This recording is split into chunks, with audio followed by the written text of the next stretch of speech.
Welcome to Silicon Wafers. The lies and threats are back.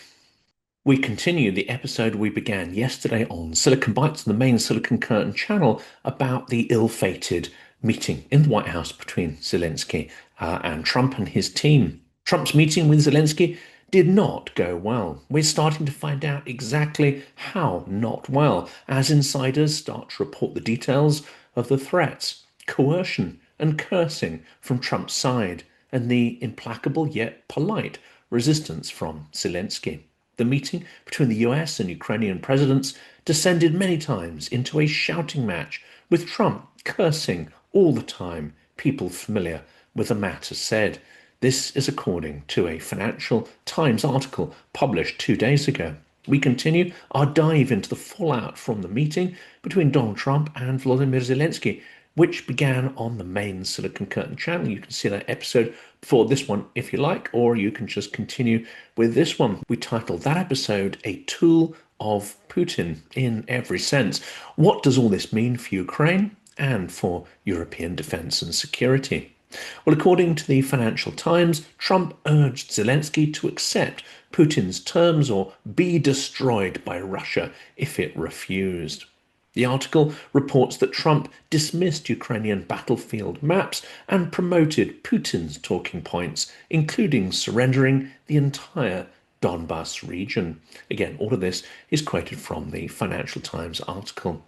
Ukraine ultimately managed to swing Trump back to endorsing a freeze of the current front lines, but the acrimonious meeting appeared to reflect the capricious nature of Trump's position on the war and his willingness to endorse Putin's maximalist demands. It seems we are back to threats and lies, and Trump has reminded us that he is an unreliable player on the world stage and is not aligned with any concept of a just peace, let alone Ukrainian victory. We should also be asking whether he gives a damn about Europe either. Zelenskyy demonstrates extraordinary courage under duress and must be commended for not slipping into appeasement of Trump and his illiterate, incompetent, and ineffective cohort of thugs and morons and sycophants. The Ukrainian president responded to all of the unreasonable pressure, the coercion and humiliation with the extraordinary line, "We will give nothing to Russia and forget nothing." If you think I exaggerate or unjustly label the White House team, then hear this from the mouthpiece of the administration, Caroline Leavitt, who never fails to demonstrate a supercilious and smug arrogance while simultaneously flaunting her absolute ignorance and lack of grace, class, or manners. "The patience of the American people is growing thin," she said. But if I'm not mistaken, the US is no longer providing military or financial aid to Ukraine, so what are they growing tired at? No American military lives are committed in the field, and the administration is spending nothing on the conflict apart from the time it chooses to spend pandering to the dictator, aggressor, Vladimir Putin, and which it chooses to spend on disastrous diplomatic interventions and so-called mediation, which does little except extend and inflame the conflict. So I'm not sure what the president's press secretary is referring to when she says the patience of the American people is growing very thin, especially given that a recent poll suggests the American people themselves do not seem to have totally lost their moral compass at all, with 73% of Republicans, higher than 72% of Democrats who support arming Ukraine and further sanctioning Russia. Leavitt and Trump are out of alignment with most Americans, and possibly with the majority of legislators too. They're expending time and energy on supporting the aggressor's narratives and aims, and then whining and whinging about the justified victim that is defending itself. And a final note, and a final detail to note here, just to leave this thought hanging in the air. Dutch intelligence has just suspended intelligence sharing arrangements with the US after concluding that high-level intel was routinely being shared by the White House with their connections in the Kremlin. During Friday's meeting, Trump appeared to have adopted many of Putin's talking points verbatim, even when they contradicted his own recent statements about Russia's weaknesses, said European officials briefed on the meeting. Does this show that Trump was lying before when he seemed to be swayed by arguments made by European leaders that Russia is far weaker than it pretends and Ukraine far stronger than Trump supposes? It does not mean he was lying then, does not mean he was lying now. We should not look for consistency or belief or rationality in his statements. It simply means that no statement or position uttered by Trump can be relied upon to remain fixed and inviolable. He can change and will change repeatedly. There is no reason why we won't go through this fiasco several more times.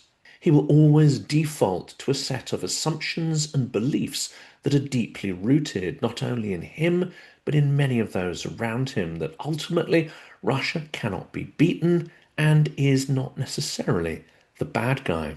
Both sides fought. Putin won some stuff, says Trump. Ukraine lost some stuff. All is fair in love and war. It is a simplistic analysis. It is insulting. It is grotesque even. But Trump's worldview is not shaped by morality or values or any understanding of the nuance of the situation. He wants the war to stop because he wants a Nobel Peace Prize and he wants to be the center of media attention and adulation.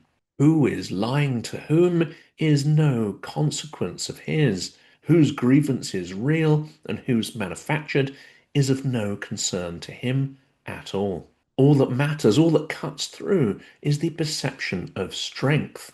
Who looks like a loser and who looks like a winner? He wants back the power that comes out on top in the illusory belief that he can profit from that relationship with the victor. Putin is expert at manipulating that perception. He is less adept at dealing with reality and the parlous state of his country's economy and the battlefield stalemate.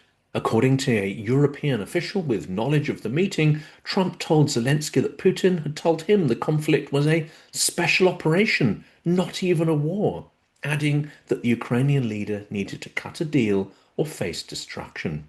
To repeat these absurdities without question provides a terrifying insight into Trump and his team. They're simply not fit for the challenge. They're not equipped with the right information, and really, they don't care about information or about truth. They do not have any strength of purpose, nor any understanding of the geopolitical strategy or deterrence. They are simply woefully ill-matched to the situation they find themselves in and totally out of their depth, ignorant, weak, and incapable. The official said that Trump told Zelenskyy he was losing the war, warning, if Putin wants it, he will destroy you. Curious that he hasn't destroyed Ukraine in not just 4 years of fighting, but in 11 plus years of the long war. The FT provides horrifying details of the exchange that took place. At one point in the meeting, the US president threw Ukraine's maps of the battlefield to one side, the official familiar with the encounter said. According to the official, Trump said he was sick of seeing maps of the front line of Ukraine repeatedly. This red line, I didn't even know where this is, he said. I've never been there, according to the same official. It seems that many lies and myths have resurfaced, pumped into Trump's head in what must have been an intense call with Putin the day before. Trump also said that Russia's economy is doing great, the official said, in sharp contrast to his recent public remarks in which he urged Putin to negotiate because his economy is going to collapse. Trump may well have accepted that both of those conflicting ideas were true in the moment. But Trump exists in the moment, so the contradiction doesn't seem to affect him in any way. Months of effort by European leaders and Ukraine to reverse the narrative of Russian strength has been undone in an instant. Facts are not required here. It's a battle of narratives and access to the supremely malleable, mushy brain of Donald J. Trump. Trump told Fox News on Sunday that he was confident about securing an end to the conflict and added that Putin is going to take something. He's won certain property. Boiling a vast war driven by imperial intent and with genocidal characteristics down to the language of property is grotesque. But again, it attests to the lack of fitness Trump has for the situation and why it is in fact hopeless that Europeans should be relying on the US to mediate in good faith or even be reliable guarantors of security in Europe. The US is no longer that thing. Putin made a new offer to Trump on Thursday, under which Ukraine would surrender the parts of the eastern Donbas region under its control in exchange for some small areas of two southern frontline regions of Kherson and Zaporizhia. We're back to the ludicrous deal that would eliminate vast fortified territories of Ukraine that are instrumental in holding the orc hordes at bay. Giving them away in return for no security guarantees at all would be to sign the death warrant of the independent Ukrainian state. Zelenskyy knows this, and he will not contemplate this. The Russian proposal marks a small concession from that made during Putin's last meeting with Trump in Alaska in August, where he said he would agree to freeze the line of contact elsewhere on the front line if Ukraine surrendered the Donbass. Neither proposal is viable or realistic. Ceding the remainder of the Donbass is a non-starter. As it would hand Moscow territory it has only partially occupied for more than a decade and failed to seize despite its near fourth year of full-scale invasion. Russian forces have struggled to retain the territory in Kherson and Zaporizhia that Putin offered in exchange and have made virtually no progress on the battlefield there since 2022, the year that the full-scale war began. This is a colossal strategic failure by any traditional measure. To give the Donbass to Russia without a fight is unacceptable for Ukrainian society, and Putin knows that, said Alexander Merezhko, chair of the Ukrainian Parliament's Foreign Affairs Committee. Putin is pushing the contentious idea, he said, with a purpose to cause division within Ukraine and undermine our unity. Merezhko added, it's not about getting more territory for Russia, it's about how to destroy us from within. Trump fails to see the obvious strategy here to weaken Ukraine and the support from its allies so that he can eventually gobble up the entire territory. This aim has not changed since the war began. Three other European officials briefed on the White House discussions confirmed that Trump had spent much of the meeting lecturing Zelenskyy, repeating Putin's arguments about the conflict and urging him to accept the Russian proposal. Zelenskyy was very negative following the meeting, according to one of the officials, adding that European leaders were not optimistic but pragmatic with planning the next steps. But the time for consensus, for pragmatism, is over. We must not delude ourselves any longer that the US is part of the solution. Trump may well sell weapons to Europe. He may not. This has always been the best we could hope for from him, and the real situation, rhetoric aside, has not changed since he was re-elected. Trump's default state, which he reverts to after each attempt to persuade him otherwise, is to align with the agenda of the autocrat in the Kremlin.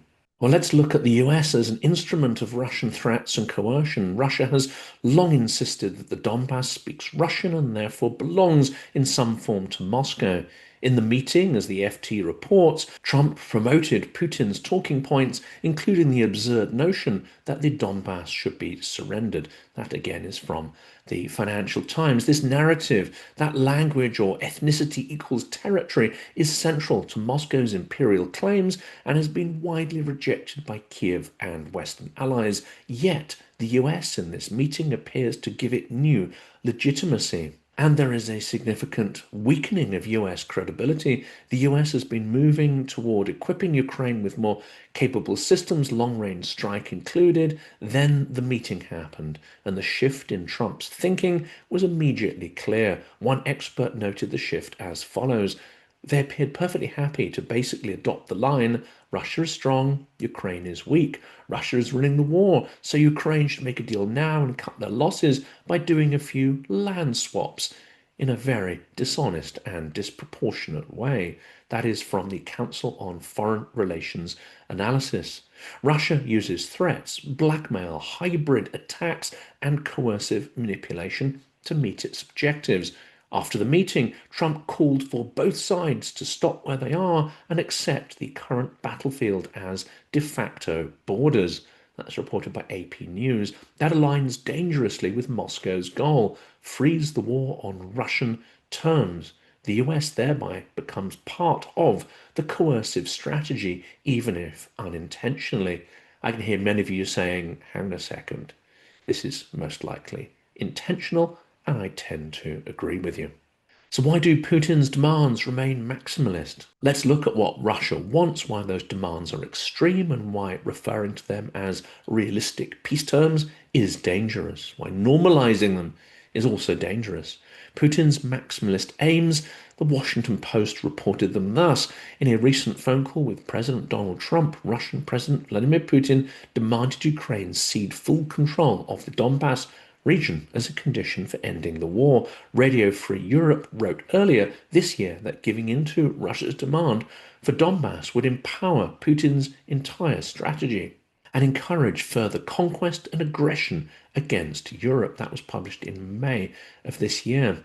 Analysts identify several reasons for Trump's lapse into Kremlin-aligned positions and demands. A wish for quick peace or reduced US involvement in mediation, being distracted from focusing on other global priorities, China, Taiwan, debt, etc. Then there is the personal and diplomatic weakness. Expert commentary notes that Trump's diplomacy often centers around personal rapport with Putin rather than any kind of strategic logic. And finally, we have media complicity, framing peace as urgent and the need for painful sacrifices for Ukraine as inevitable helps shape public acceptance of dangerous concessions, of dangerous appeasement even. And to draw this episode to a conclusion, perhaps our anger and approbation should not only be directed at Trump, but at Europe also. Why are we allowing volumes of military aid to drop to Ukraine in the second half of 2025? Why are we waiting for US foreign policy to normalize when there is no sign that it ever will? Why are we waiting for the rationality of deterrence to emerge from the Trump regime when all the signs are that it will only stoke division, delay, and appeasement of the aggressor? Chancellor Friedrich Merz's statement on his conversation with President Zelenskyy is a devastating misjudgment, but it is unfortunately symbolic of all of Europe's stance at the moment, well, at least the western part of Europe. President Zelenskyy has the full support of Germany and our European friends on the path to peace, said Merz. Following his meeting with President Trump, we have coordinated the next steps and will support them. What Ukraine needs now is a peace plan. This is a dangerous normalization of the idea that peace is even on the table, that a process exists that could logically and rationally lead to peace. This is not real. It does not exist. There is no such process, and it is supremely dangerous to normalize this narrative. This is weak and a declaration of indecision and timidity from a chancellor that promised hope and strength in the face of tyrants, especially after Olaf Scholz. The blatant appeasement of Trump by Europe can only serve to amplify Trump's appeasement of Putin, and it drives Ukraine into being dependent on an unreliable US president while relegating Europe to the role of helpless spectators. Trump sees Ukraine as a bargaining chip, a way of sealing his relationship with Putin, transactional, personal, and political. Europe must not fall into that trap. Trump publicly vilified Zelenskyy as a dictator, but has already unilaterally begun peace talks with Moscow, disregarding the main victim, Ukraine, and disregarding the victims of Ukraine's destroyed cities, Bucha, Mariupol, Bakhmut. I doubt if Trump even remembers the names of these places. Europe must give up on the delusion that they can coordinate with this unpredictable and immoral actor. Trump is not a partner, he is a risk and a liability. He's made it clear he thinks NATO is dead and could withdraw US troops from Europe at any time. All else is hollow rhetoric designed to inject delay into the rearmament process, to dissuade Europe from taking immediate action and indeed taking responsibility for its own security and defense. But it is a sham. For what dark purpose, we can only guess at. Trump is simply following the Trump first, America second, and everyone else last doctrine. This may mean sacrificing Ukraine to appease Putin and to cut a deal. What Ukraine needs isn't a vague peace plan, or more likely, peace capitulation negotiated at Trump's whims on the territory of another aspiring dictator in Europe, Viktor Orban in Hungary. It needs weapons, sanctions, and relentless pressure from Europe to defeat Russia on its own terms.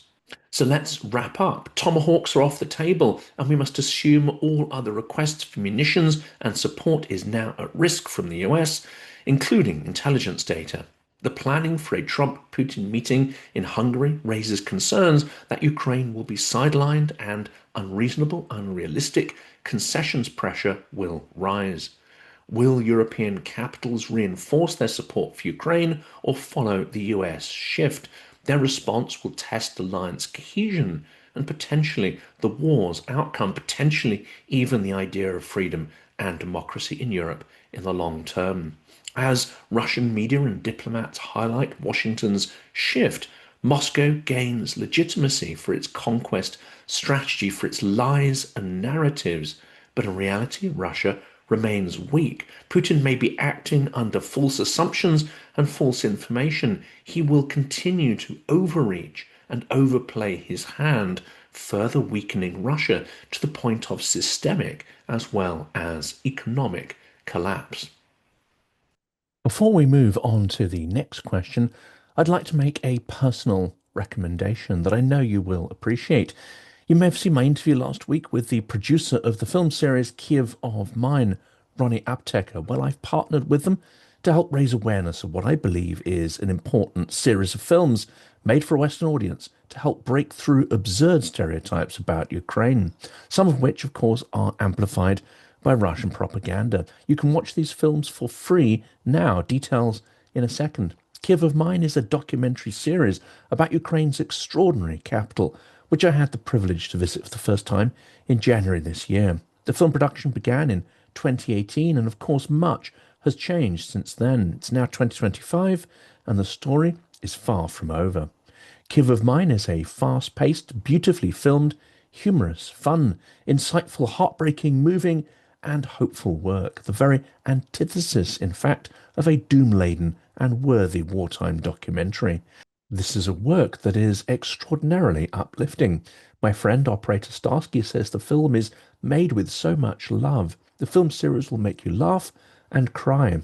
It's the only film about Ukraine that began before the war yet has traced lives through the tumultuous times, and which follows the lives of more than a dozen Ukrainians in real time. This is an historic period told through highly personal and emotive stories from Kyiv's days of emerging prosperity after the Maidan Revolution through COVID and the full-scale invasion.